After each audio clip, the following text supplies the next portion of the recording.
Emak-emak pendukung Anies protes Ancol ditutup buat balapan. Seolah paksa warga beli tiket Formula E Rp250.000. Ternyata penutupan Ancol langgar undang-undang.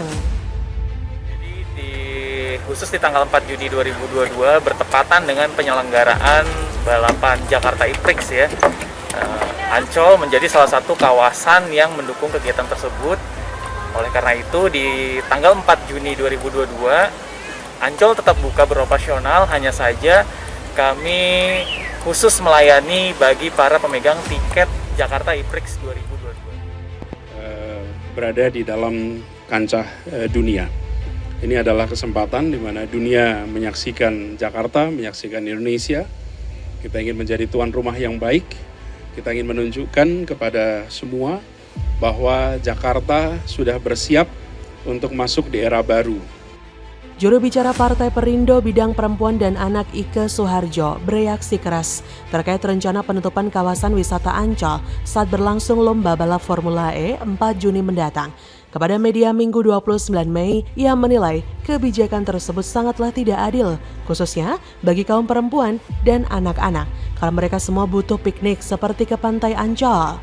Yang mengaku menolak keras kebijakan tersebut, pasalnya kawasan wisata Ancol adalah milik publik yang bisa dinikmati semua orang. Dan biasanya pada akhir pekan selalu ramai dikunjungi oleh anggota keluarga yang ingin berwisata menikmati suasana pantai, khususnya kaum ibu-ibu atau emak-emak dan anaknya. Oleh karena itu, tak adil jika pengelola Ancol dan panitia Formula E menutup kawasan Ancol yang menjadi hak publik.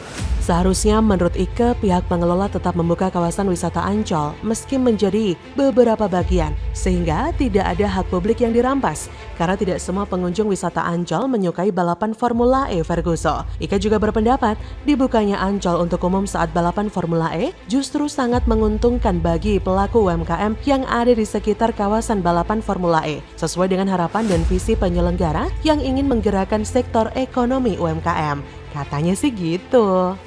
Nah, pernyataan tersebut juga didukung oleh pengamat kebijakan publik Sugianto. Pria yang akrab disapa SGY ini sependapat jika kawasan wisata Ancol harus dibuka saat lomba balap Formula E berlangsung. Menurutnya, sesuai dengan Undang-Undang Nomor 27 2007 dan Undang-Undang Nomor 1 Tahun 2014 tentang pengelolaan wilayah pesisir dan pulau-pulau kecil, publik harus bisa mengakses ke pantai. Bahkan yang lebih miris, Ancol hanya dibuka untuk penonton Formula E. Hal tersebut disampaikan oleh anggota fraksi PDIP DPR DKI Jakarta, Hardianto Kenneth. Ia mengkritik soal kebijakan Ancol yang cuma dibuka untuk penonton Formula E saat 4 Juni nanti. Hal ini disebutnya akan merugikan pengunjung yang tak ingin menonton ajang balap mobil listrik itu. Tiket menonton Formula E paling murah adalah kategori Ancol Festival dengan harga Rp250.000. Pembeli tiket bisa menikmati seluruh unit rekreasi Ancol seperti Dunia Fantasi, SeaWorld Ancol, Ocean Dream Samudra, dan Atlantis Water Adventure, dan menikmati beberapa titik layar besar nonton bareng Jakarta E-Prix 2022. Namun kata Kenneth, belum tentu semua pengunjung Ancol ingin menonton Formula E di hari itu, yang artinya Ancol hanya diperuntukkan untuk warga yang menengah ke atas, tapi tidak memihak kepada warga menengah ke masyarakat yang hanya ingin berkunjung ke pantai dengan harga biasanya Rp25.000 saja. Masyarakat bawah yang hanya ingin melihat-lihat pantai hanya dengan membayar Rp25.000 untuk masuk Ancol. Menurut Kenneth, kebijakannya dibuat oleh panitia Formula E sangat-sangatlah zalim. Ia pun menilai Ancol telah membuat kebijakan blunder yang terkesan memaksa pengunjung untuk menonton Formula E. Padahal Ancol merupakan kawasan wisata yang terbuka bagi semua kalangan atas dan bawah. Hal ini menurut Kenneth, seolah-olah pengunjung yang ingin bermain di Ancol dituliskan tiket Formula E agar tiketnya terlihat laku. Pengunjung Ancol menurut Kenneth dibebani untuk membeli tiket padahal mereka cuma ingin main di pantai tanpa harus nonton Formula E.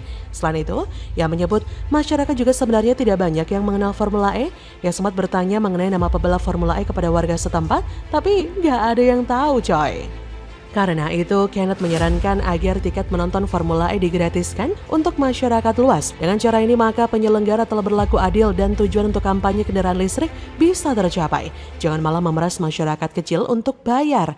Selain itu, harga Rp250.000 merupakan nilai yang cukup mahal bagi kalangan menengah ke bawah. Apalagi masyarakat sedang sulit secara ekonomi karena pandemi COVID.